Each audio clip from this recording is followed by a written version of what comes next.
ये नहीं समझते, क्योंकि गिलगित का मेन एरिया जो है जुगलोट है, यहाँ हमें कारोबारी मामले के लिए बहुत प्रॉब्लम बैंक से ज़्यादातर हफ्ते। ये जब भी हम आते हैं ये एटीएम भी बंद होता है, नेशनल बैंक का एटीएम भी बंद होता है, ये फजूल है। ये बैंक डिवीज़न जिगलोट सिंह पे यहाँ पे रोज़ाना के हिसाब से लोगों का आमदरफ्त होता है और मुख्तलिफ बैंक में जाते हैं और पैसे वसूल करने के लिए एटीएम यूज़ करते हैं। अनफॉर्चुनेटली ये अलाइड बैंक हैं और अलाइड बैंक के बाहर मैं इस वक्त मौजूद हूँ। यहाँ पे जो दो भाई आए हुए हैं, एक ठेकेदार हैं और दूसरा एक सियासी समाजी शख्सियत हैं जो बैंक से पैसे रिसीव करने के लिए और एटीएम का जो दरवाज़े हैं उसके पास बैठे हुए हैं, लेकिन ये मुकम्मल तौर पर लॉक हैं। तो भाई से पूछ लेते हैं, भाई साहब ये कब से बने?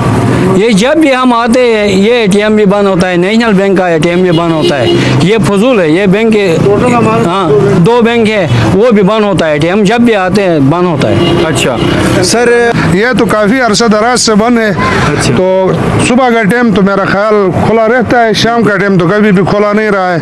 हम तो काफ़ी अरसा दराज से यहाँ घूमते और फिरते हैं। बिल्कुल सर, आप एक ताजिर हो, आप एक ठेकेदार हो, क्योंकि आपका काम जो है वो पैसों के साथ ही होता है।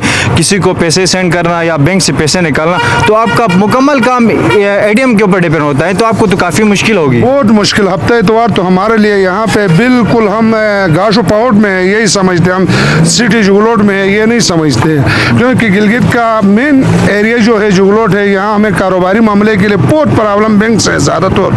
हफ्ते इतवार से अलावा तो ये खुले होते हैं, हम चलो अपना निज़ाम चला लेते हैं, लेकिन हफ्ते इतवार हमारे लिए बहुत मुश्किल है। साथ में दूसरे बैंक भी हैं, उनका भी एटीएम बंद और ये भी बंद। अलाइड में मेरा अपना भी अकाउंट है, लेकिन कोई फ़ायदा कोई मुफाद हमें नहीं है।